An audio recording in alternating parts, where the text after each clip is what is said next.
For a long time, I carried the negative stigma that goes along with, oh, I don't have trauma. To me, it sounded like a disease or a disorder, and it's not that. It's an injury.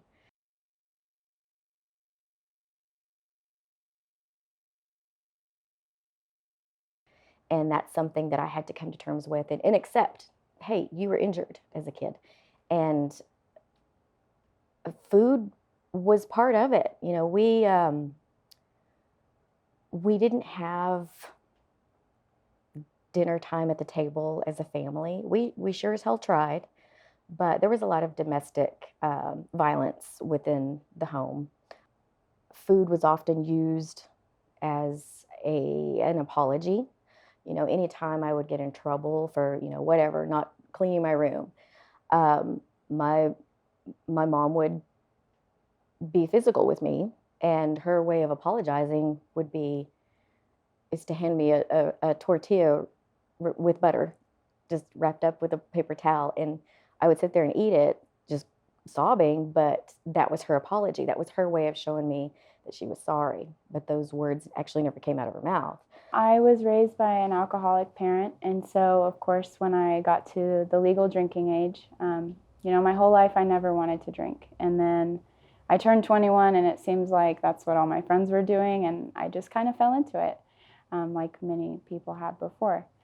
And so, struggling with not knowing how to cope with those childhood traumas really took me into a dark place for a while.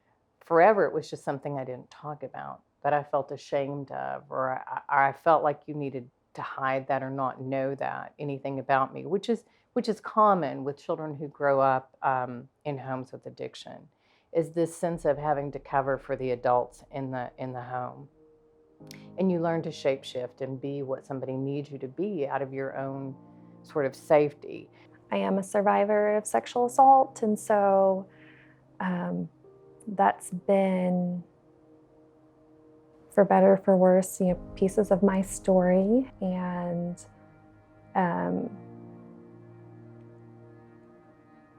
for me personally, in working to heal from PTSD, it wasn't until I was introduced to more body-focused work like art and yoga that I kind of start to bridge some of those pieces for how to feel comfortable and safe, like in my own body. Because what often happens with trauma is that we get stuck in our head because it's not safe to be here physically.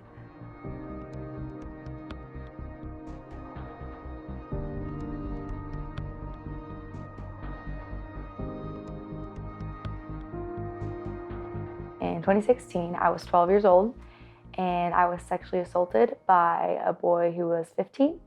And I was very close to him. We were good friends, and this occurred for about 2 months, I'd say.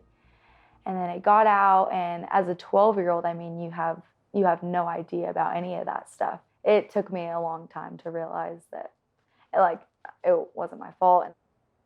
The trauma that I experienced as a child, not feeling worthy,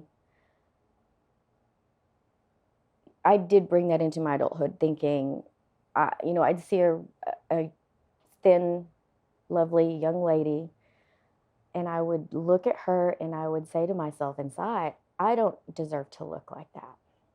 So I spent a lot of time being very guarded and very withholding, and not finding it easy to connect to other people. So I'm as a queer person, I was thinking about this, so I'm certainly at work, kind of go through my work day, and that's sort of surrounded by these traumas from other people, right? You're sort of a receptacle for these things in some way or another.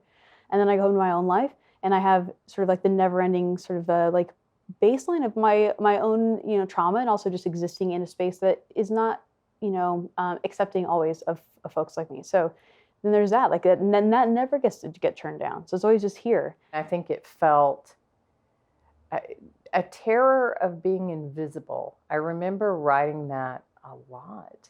of feeling like I didn't exist. I wrote a lot about wanting to do things that would get them to notice me, which, you could say that's why I decided to become so achievement focused in my life, was thinking, well, if I do this, then they'll notice me. If I do this, then I'll be seen as worthy of their attention. It's an overwhelming experience emotionally and almost physically that you carry inside you your whole life.